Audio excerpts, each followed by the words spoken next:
Smart Travels is a grand tour of the old world, the people, places, sights, and distinctly European flavors. Our host is travel writer and columnist Rudy Maxa, Public Radio's original savvy traveler. Now, tips, trips, and secret places on Smart Travels.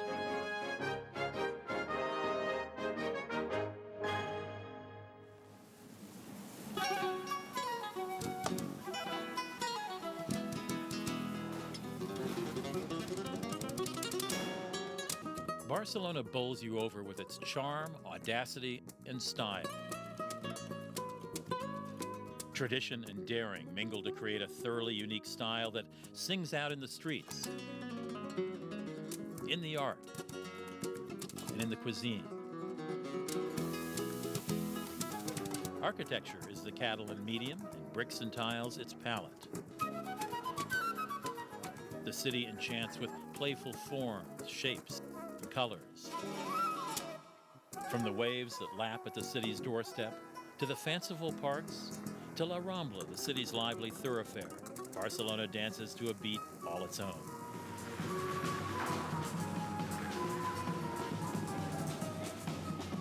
Think of Barcelona as a series of delicious, delightful treats to be sampled and savored.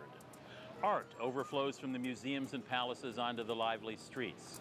Unique shops, charming restaurants, sizzling nightlife, and passionate people inhabit this colorful city.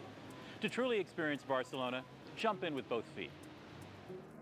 We'll explore Barcelona's Old Gothic quarter, the modernist architecture in a section known as Eixample, and the museums and views on hilltop Montjuic. We'll also make an excursion to the Costa-Brava for some sun and surrealism. We're beginning our exploration of Barcelona with a ramble down La Rambla, the city's main thoroughfare. I'm joined by my friend Anna and her daughter Natalie.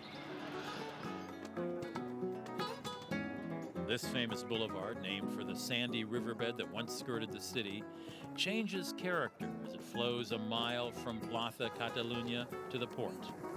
Along the way, you'll encounter every type of street performer possible. The street abounds with tourists, fragrant flower stalls, and there's never a dull moment. La Rambla's food market, La Boqueria, offers a dazzling array of products and some great bars for lunch.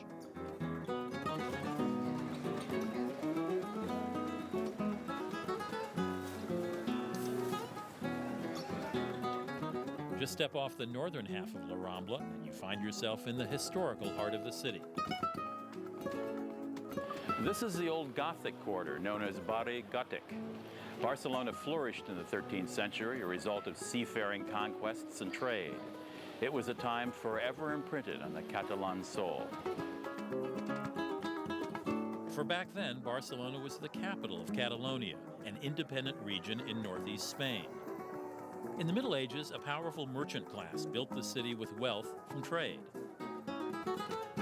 Catalonia's fortunes waxed and waned, and eventually the region merged into the Spanish Empire. But the people never quite followed, and a fierce independence still marks the Catalan spirit.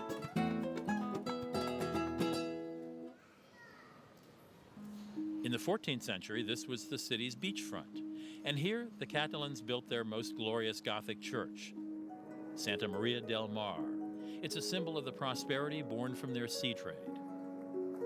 The first thing you'll notice inside the church is the wide open space. The lofty bare columns support Gothic arches with a pure plainness.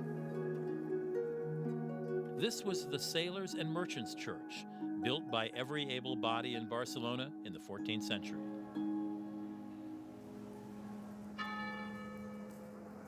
Barri Gòtic is a warren of narrow streets and sudden, peaceful plazas. Anything can turn up, from a hole-in-the-wall restaurant to a unique little shop to a local musician practicing for a show.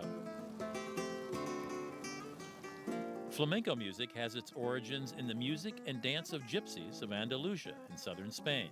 Guitar was added in the 19th century. Antonio Martinez plays classical flamenco guitar with a modern soulful twist. Very Gothic is also home to cafes that serve traditional mid-morning snacks. Barcelona is particularly kind to chocolate lovers. For a morning break, try a churro, a sugar-encrusted pastry that you dip in your thick, rich, dark chocolate. Christopher Columbus brought cocoa beans back to Spain from the New World. The Spanish added sugar to the bitter concoction, and chocolate drinks became all the rage in Europe.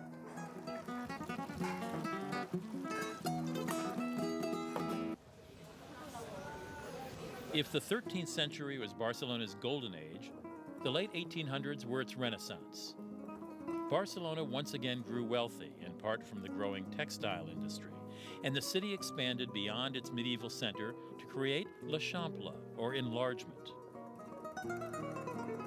Rich industrialists built houses here using architects who became known as the Modernistas.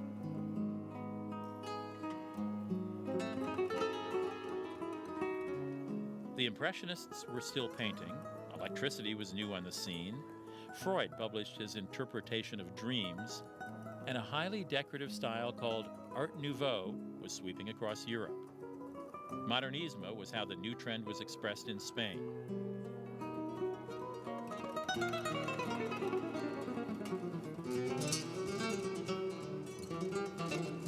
Fueling this intense, fantastic work was an immense Catalan pride. The tradition of Catalan music was being reborn, and a concert hall, the Palau de la Música Catalana, was commissioned from modernista architect Domènech i Montaner.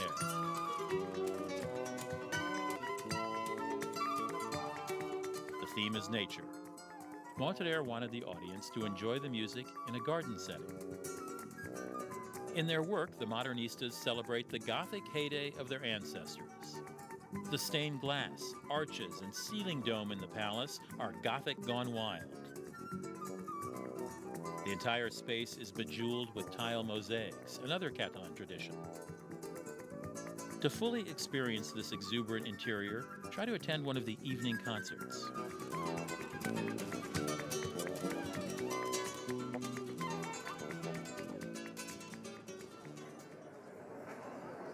Barcelona's love of the modern, of style and design pops up everywhere. This shop, Beanson, is so cool that even the shopping bags are collector's items. Funky and fun, this home design shop is worth a visit just for the displays.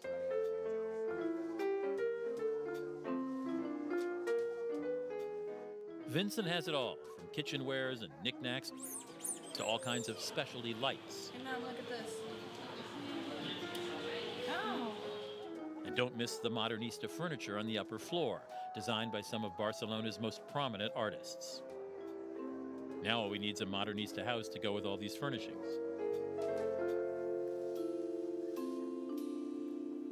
Of all the modernistas in Barcelona, one name rises above the rest: Antonio Gaudí. He's considered a genius and was the most original architect of his time. In the late 1800s, Gaudí teamed up with wealthy patron and art lover Eusebi Güell. The result is several mind-bending houses, a park, and the world's most fanciful church. Gaudí's Casa Mia has been compared to cliffs or coral reefs. The Barcelonans nicknamed the building La Pedrera, the rock quarry. Gaudí spared no expense on the Palau Güell, a home for his rich patron. The exterior is palatial, even forbidding. But the rooftop is pure fantasy. Whimsical chimneys and ventilators mushroom out of the ground, covered with ceramics.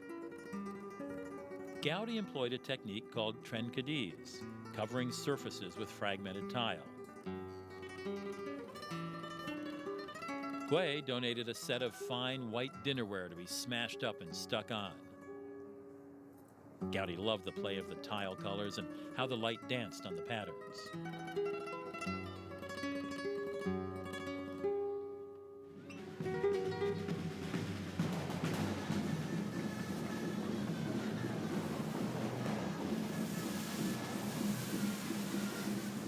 Gaudí's originality and playfulness have inspired generations of Barcelonans to expect the unexpected. Here at the Festa de la Gracia, every August, the buildings and streets come wildly alive.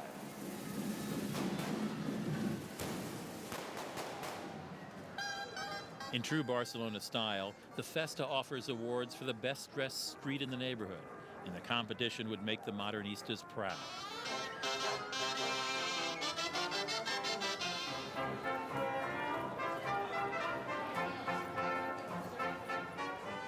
In one neighborhood, I witnessed the Catalan Sardana dance. Hands linked, the dancers follow a series of simple steps. Newcomers enter the circle, drop their belongings in the middle, and join in. The unity of this close-knit dance echoes generations of determined Catalans clinging to a proud past.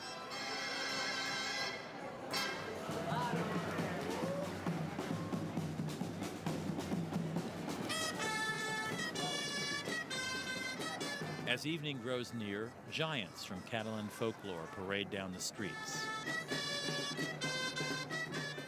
Small marching bands and traditional stick dancers called bastoners stop to entertain the crowd.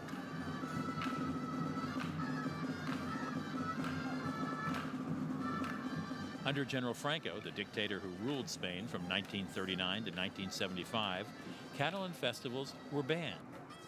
After Franco's death, the Catalan language and culture experienced a joyful renaissance.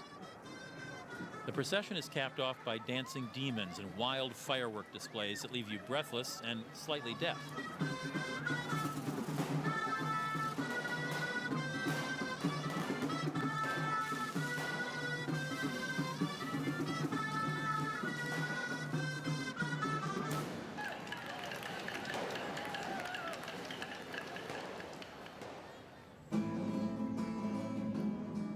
Barcelona wears a festive air all year long.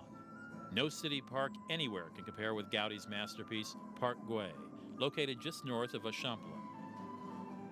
In 1900, Gaudi designed the park for his patron, A. Eusebi Güell, who wanted to lure buyers to an upscale housing development here on the outskirts of the city.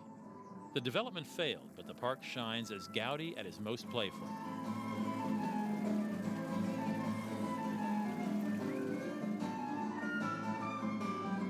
When you come here, don't just look, have a seat. You'd be surprised how comfortable a ceramic bench can be. Gaudi built them not just for beauty, but also for comfort. Workers on Gaudi's buildings all over town were instructed to pick up bottles, plates, and tiles found in the street and to bring them to the park to be shattered into little pieces. Gaudi especially liked the blue rosewater bottles, popular at the time. This magical park hardly seems the work of a conservative, extremely religious and rigid man who, in his later years, became a recluse. This is the paradox of Gaudi, and in some ways of Catalonia itself. Serious, even somber at times, and at other times playful and wildly innovative.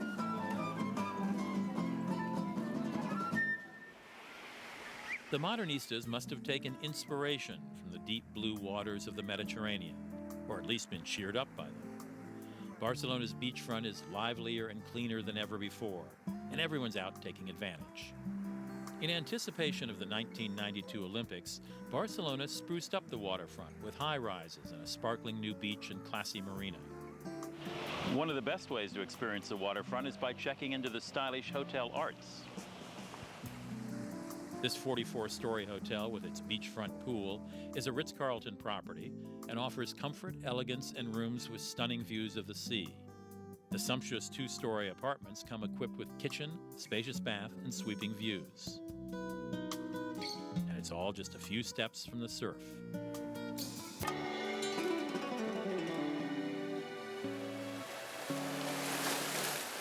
Some beautiful beaches and towns lie just north of Barcelona on the Costa-Brava. Oh, there's a lot more of Barcelona to explore before we're done, but let's do as the locals do and take a break on the sands. On a day trip north of the city, you can find mind-blowing art as well as sun, surf, and secluded coves. The town of Figueres is less than 2 hours from Barcelona by car, and a must for Salvador Dali lovers. Then on to Cadaqués for some stunning coastal scenery. Dali himself created this museum in the ruins of the theater in the town of Figueres where he was born.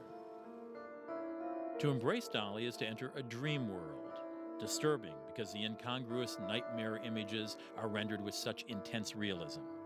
Calling him shocking, perverse, and incomprehensible, the critics of his day were often offended by the art.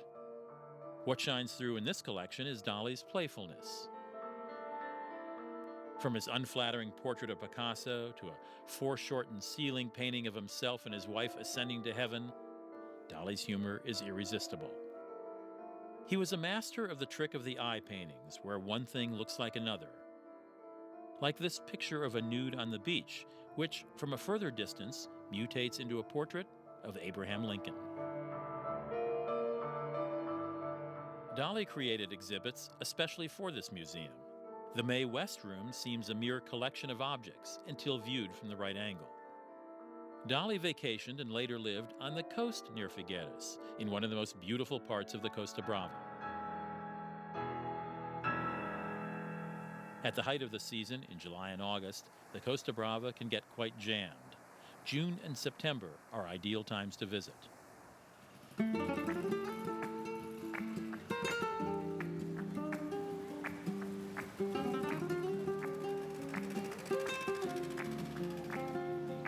Once a bohemian outpost for artists, Cadaqués is today a chic resort for wealthy Spaniards.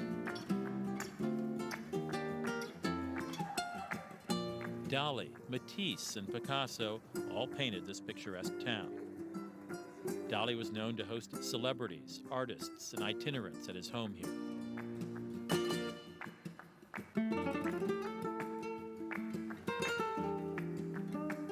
Out on the tip of the peninsula on which Cadaqués sits, the windswept Cap de Creus offers secluded beaches and lovely coves. Fishermen and sailors inhabited this rough, beautiful landscape, often venturing as far as Cuba and America on their journeys. Pirates also cruise these waters, hoping to cash in on Catalonia's profitable sea trade.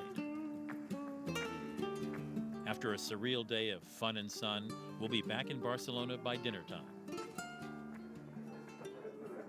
Imagine having the chance to sample several delicious bites of all the best dishes in a gourmet restaurant. Well, that's exactly what's in store at the tapas restaurant Estrella La Plata. Tapas are delightful samples that often come in two sizes, small and large. The choices are seemingly endless. Fish, vegetables, meat, a bite-sized piece of heaven. Tell us about the artichoke dish. The artichoke is a hard artichoke, and they put a quail egg.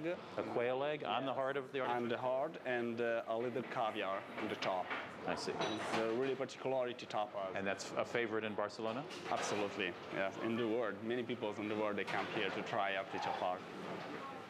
Tapas means cover, and some theories suggest that 19th century barkeepers covered wine glasses with bread or saucers with little snacks to keep insects out of the wine.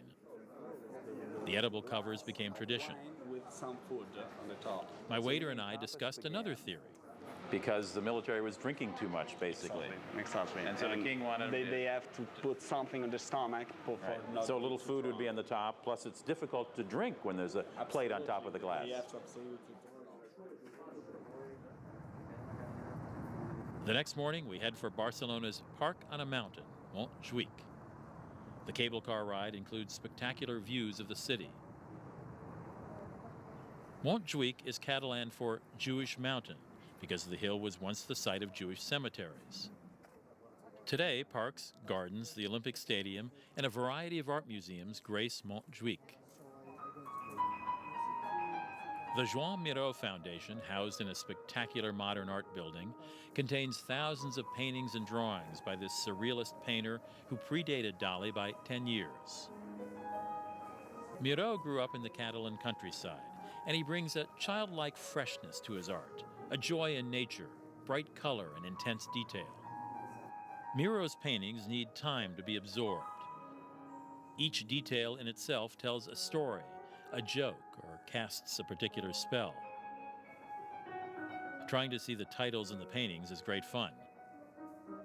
This one depicts a hare chased by two planets. And this one is entitled Woman and Bird.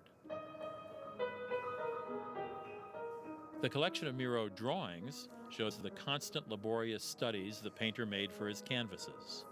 Miro believed both in the spontaneity of the image captured in a moment and in recreating that spontaneity painstakingly in his finished works. The result of his labor is poetry in paint.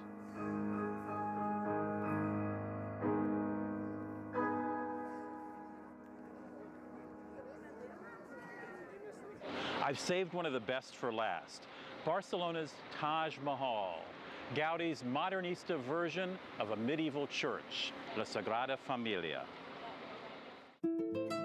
On June 7, 1926, at 5:30 in the evening, Gaudi left work on the church that he had been obsessively building for some 43 years. Walking home, his head full of spires, he crossed in front of a tram and was struck down. 2 days later, Barcelona's genius was dead. Gaudi never finished the church, and anti-religious anarchists sacked his workshop in 1936, destroying his models and plans.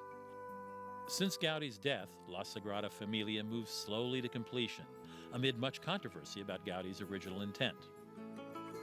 Gaudi was a young man with little work to his name when chosen for this commission. But by the end of his life, he was celebrated for his work, and nearly all of Barcelona turned out for his funeral. The Nativity facade on the northeast side of the church, with its dripping Gothic style, was mostly supervised and crafted by Gaudi before his death.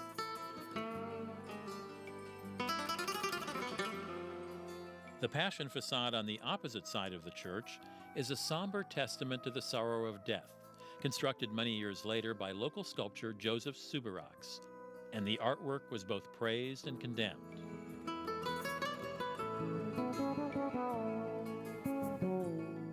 The interior of the church is largely unfinished, except for tall structural columns that resemble a forest of trees, and great modern Gothic windows. In the crypt of La Sagrada Familia, there's a small museum dedicated to Gaudi. You can learn how he worked with models and how he tested architectural stresses using stones and string.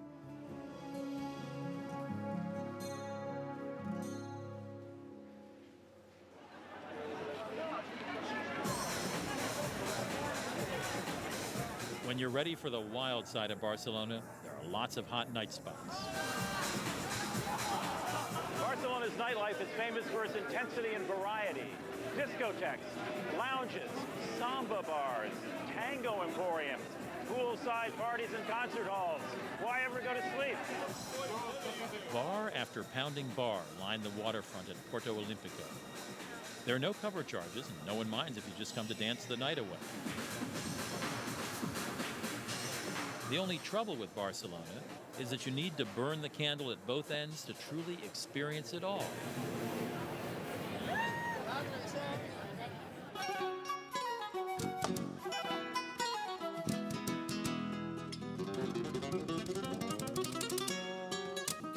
Barcelona, at once reserved and outlandish, traditional and progressive, this Catalan capital embraces the spirit of the past and a zest for the future.